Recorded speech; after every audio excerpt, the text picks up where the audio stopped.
To je iz jednog filma koji traje 2 sata. To je jedno par detalja sam izvukao.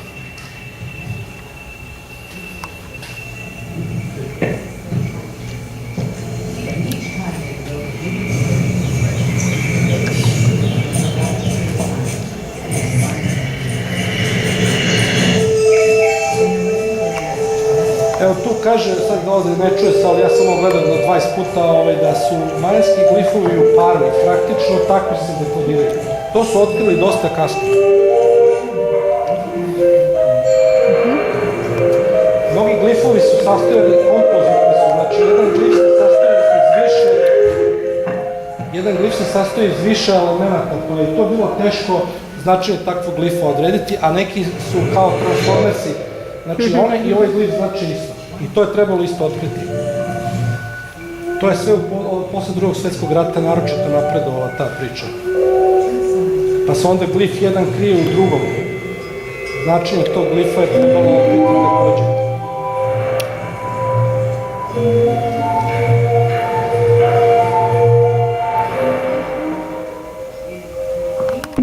Within combine these different possibilities. The graphic component of my writing is absolutely overwhelming.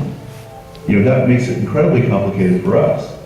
But to them, it was purely part of the script. It was an artistry and playfulness that was as much a part of the system as the recording language.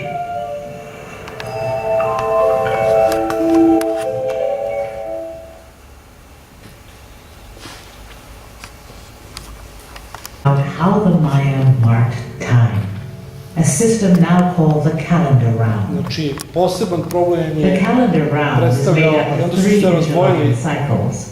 A 365-day solar year, a cycle of 20 names, and a cycle of 13 numbers.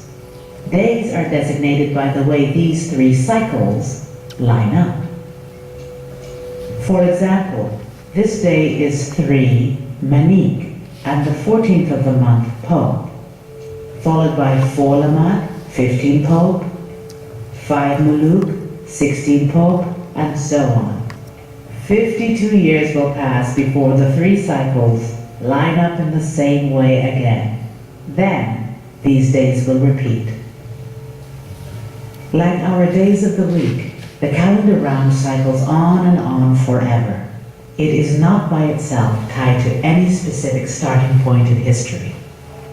But Versteman's greatest triumph came when he realized that some very large numbers in the Venus pages of the Dresden were counts back in time. They tied the Venus records to an historical starting point thousands of years earlier.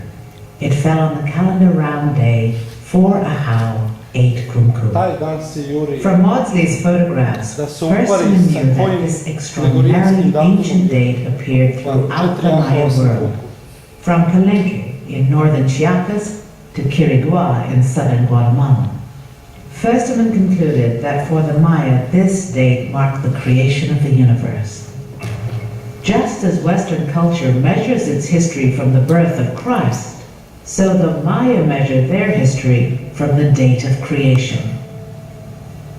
This system of dating is known as the long count.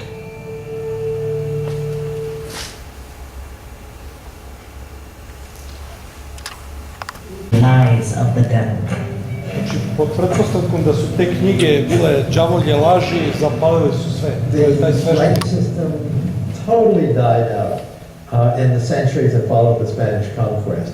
I mean, people were probably burned at the stake for writing in the old system early on, and by the 18th century, I don't think anybody could write.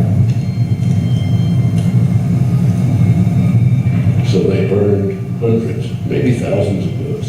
We will never know. We probably lost forever lots of histories and of course, out of all of that, only 4 books or partial books survive.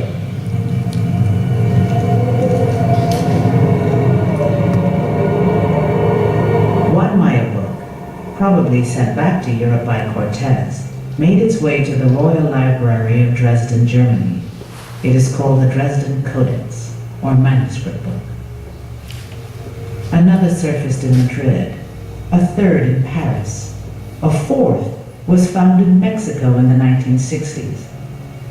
Of all the innumerable books of the Maya, only these 4 are known to have survived.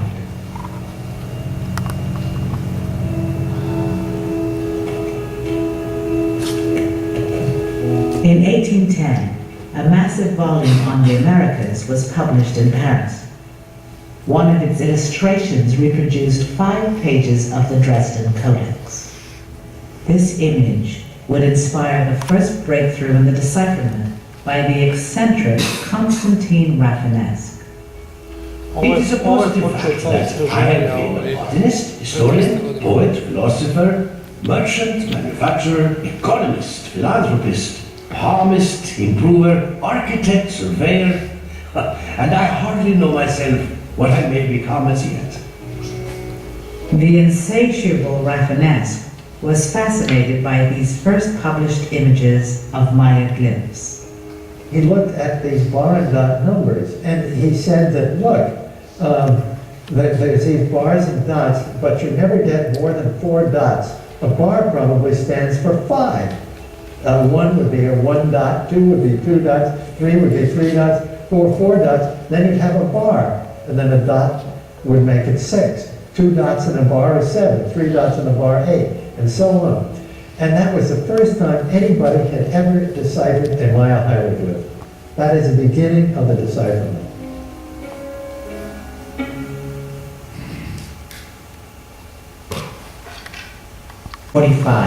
The Russian army marched into Berlin. With them was a young officer named Yuri Valentinovich Knorozov. He was an artillery spotter for the Red Army, the least likely person to have made the greatest of all breakthroughs in the Maya decipherment. He entered Berlin during the fall of Berlin. And this is the story he told me once, although I've heard different stories.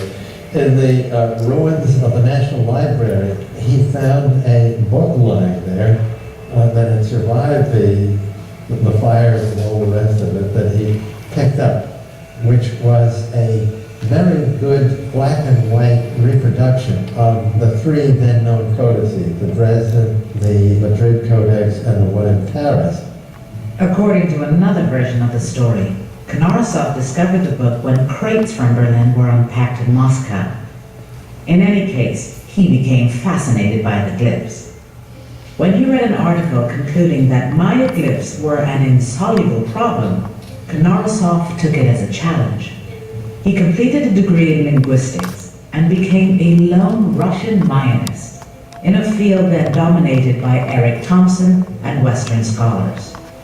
Knorozov at this point, and until his last days, was ensconced on the 2nd floor of the old Ethnographic Institute. And Knorozov was in a room that had 5 or 6 other people and also a their desk. But he had the best desk, which was right by the window, which was somewhat frosted up from the freezing cold, looking right out on the Neva River and all the ice piled up on the Neva. Because he was behind the Iron Curtain during the Stalinist period, he also was intrinsically very isolated. He didn't have a lot of ideas floating around that he had inherited from other people, ideas that, in Thompson's case, were quite simply wrong. It gave him a fresh perspective. He was kind of a clean slate, you might say. He was able to make key insights based on his experiences in other fields. I think that's the crucial thing. He had worked with Coptic, he knew Egyptian hieroglyphs. He was, in a sense, the perfect person with his linguistic knowledge to direct himself towards Maya glyphs and see that as something that has to be comprehensible. Knorozov knew from his linguistic studies that the first step in analyzing an unknown writing system is to count the signs.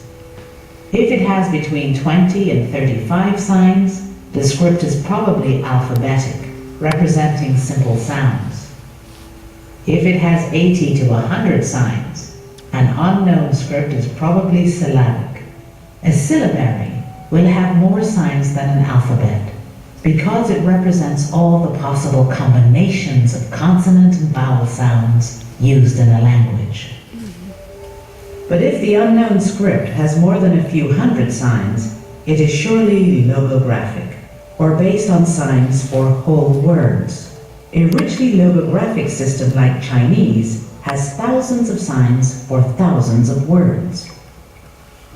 The Maya script has about 800 signs, too many to be an alphabet or a syllabary, far too few to have signs for each word of a language. So scholars assumed for a long time that it was a very limited, purely logographic system, with signs for only a few hundred words. But Knorozov was sure they were wrong. Islamic signs could be read with confidence. There was still a missing key that held back the flood. That final key was uncovered by Dehvid Stjuart, whose informal education as a Mayanist began at a very early age. His father, George, worked for the National Geographic Society and often brought him along on his work trips to Mesoamerica. When David was 8 years old, George Stjuart took his family to Coba in the Yucatan. It was around these gorgeous lakes, big pyramids covered by forest. But I distinctly remember for the first 2 or 3 weeks just hating it. It was hot, there were a lot of bugs. You know, we were all kind of crammed into this Maya hut. But I found myself, you know, looking at the ruins and kind of wandering around. It was just kind of an incredible place to wander around as a kid. What really got me though was, well, we were at Coba. There were a couple of monuments that were actually discovered. My dad would drop everything and work on drawing the monument. And I would just sort of look over his shoulder while he was doing that. And I thought, gee, you know, this is pretty amazing. He decided he would go out and draw some himself. So he'd take his crayons and paper and everything and go out, pencils, and started drawing hieroglyphs.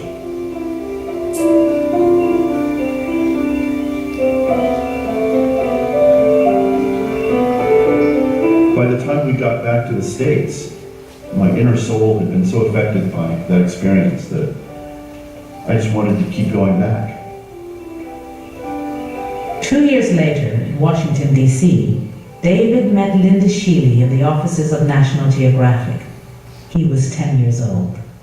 I remember kind of sitting there quietly in the office while she was talking to several people who were kind of gathered around her. And so she was drawing a glyph, and I don't know why I blurted this out, because, you know, I wasn't a very outgoing kid, I think, but I said, oh, that's a fire glyph. And Miss Linda kind of paused, and I remember she sort of looked behind her shoulder and over at me and said, yeah, you're right, kid, that's a fire glyph. And I think it was the same night, we all went out to a restaurant on 16th Street in Washington. George said that they would really